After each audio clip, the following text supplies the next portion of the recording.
The Josef Fritzl case, the monster of Amstetten. The Josef Fritzl case is one of the most shocking and disturbing criminal cases in modern history. It involves Josef Fritzl, an Austrian man who kept his daughter, Elisabeth Fritzl, imprisoned in a hidden basement beneath his home in Amstetten, Austria, for 24 years. During her captivity, Elisabeth was repeatedly raped by her father and gave birth to 7 children. The case came to light in April 2008, shocking the world with its cruelty and unimaginable horror. Background of Josef Fritzl. Josef Fritzl was born on April 9, 1935, in Amstetten, Austria. Outwardly, he led an unremarkable life. He was married to Rosemarie Fritzl and had 7 children, including Elisabeth, who would later become his victim. Fritzl was known to be a strict and controlling man, but to the outside world, he appeared to be a respectable, hard-working husband and father. However, beneath this facade, he harbored deeply perverse desires that would eventually lead to one of the most horrific cases of familial abuse ever uncovered.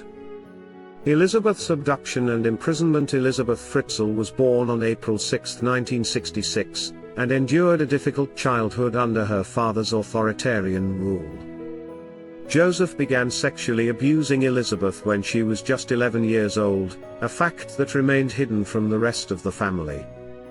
By the time Elisabeth turned 18, she had grown increasingly desperate to escape her father's abuse. In 1984, Josef Fritzl lured Elisabeth into the basement of their family home under the pretense of helping him with a household project. Once she was inside, he drugged her, handcuffed her, and locked her in a specially constructed underground cellar. This basement, which Fritzl had been secretly building for years, would become her prison for the next 24 years. The hidden cellar. The cellar where Elisabeth was held was a cramped, windowless space beneath the Fritzl family home. It was soundproofed and sealed by a series of heavy, reinforced doors. The cellar consisted of several small rooms, including a sleeping area, a bathroom, and a kitchen. There was no natural light, and the air was stale and damp. For the first few years of Elisabeth's captivity, she was kept completely isolated. Fritzl visited her regularly, bringing food and other supplies, but his primary purpose was to rape her. Over the course of her imprisonment, Elisabeth was raped thousands of times by her father. Despite the horrific conditions, Elisabeth somehow managed to survive. Over the next 2 decades, she gave birth to 7 children, all fathered by Fritzl. 3 of the children were raised in the cellar with Elisabeth, while 3 others were taken upstairs to live with Fritzl and his wife, Rosemarie, under the pretense that Elisabeth had abandoned them. One child, a twin, died shortly after birth, and Fritzl incinerated the infant's body in the cellar furnace. The double life and deception. To maintain his elaborate deception, Josef Fritzl created a complex web of lies. He told his wife, Rosemarie, and the rest of the family that Elisabeth had run away to join a cult. Over the years, he forged letters from Elisabeth, claiming that she didn't want to be contacted, and that she was leaving her children behind. Rosemarie and the authorities believed Fritzl's story, never suspecting that Elisabeth was trapped just a few feet beneath their home. Fritzl presented himself as a caring father and grandfather, even legally adopting the 3 children he had brought upstairs from the cellar. These children, Lisa, Monica, and Alexander, attended school and lived normal lives, unaware of the horrific circumstances surrounding their births. Meanwhile, the 3 children who remained in the cellar, Kerstin, Stefan, and Felix, lived in total isolation with their mother, never seeing daylight or experiencing the outside world. The discovery, Kerstin's illness. The nightmare of Elisabeth's imprisonment finally came to an end in April 2008. By this time, her eldest daughter, Kerstin, who was 19 years old, had become seriously ill due to the appalling conditions in the cellar. Kerstin fell unconscious, and Elisabeth begged Joseph to take her to a hospital. Faced with the possibility of Kerstin's death, Fritzl reluctantly agreed. He brought Kerstin to the hospital, claiming that he had found her on his doorstep. The hospital staff were immediately suspicious, as the girl appeared extremely malnourished and ill, with no medical records or explanation for her condition. When doctors appealed to the public for information, the police became involved, and an investigation was launched. The pressure mounted, and Elisabeth eventually persuaded her father to let her and her 2 other captive children leave the cellar to visit Kerstin in the hospital. On April 26, 2008, Elisabeth, along with Stefan and Felix, were taken to the hospital, where the truth of their captivity began to unravel.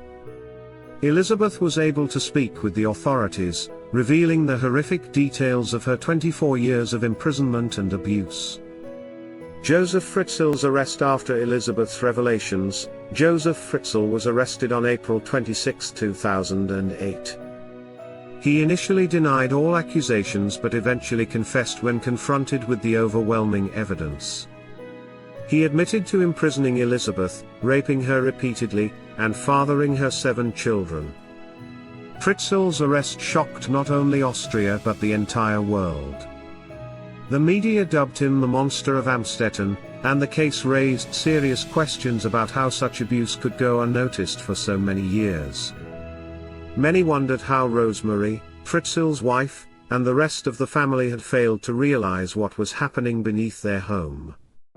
The trial and sentencing. Josef Fritzl's trial began on March 16, 2009, in St. Pölten, Austria.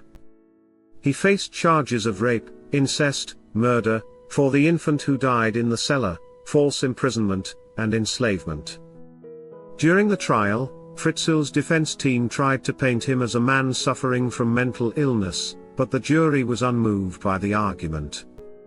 On March 19, 2009, Fritzl was found guilty of all charges.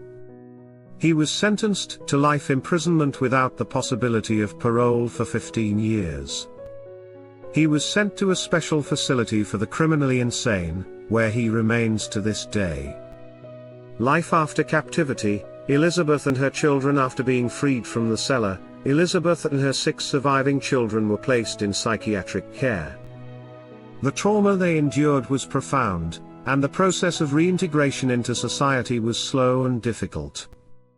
The children who had been raised in the cellar had never experienced the outside world, and Elisabeth herself had been cut off from normal life for more than 2 decades. The family was given new identities and relocated to a secure, undisclosed location. In the years since their rescue, they have lived private lives, shielded from the public eye.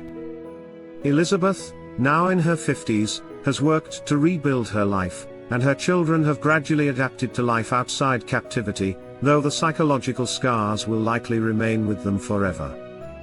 Legacy and impact. The Josef Fritzl case is a disturbing reminder of the depths of human cruelty, and the unimaginable suffering that can occur behind closed doors. The sheer length of Elisabeth's imprisonment, combined with the horrors of incest, rape, and psychological torment, made this one of the most shocking criminal cases in history.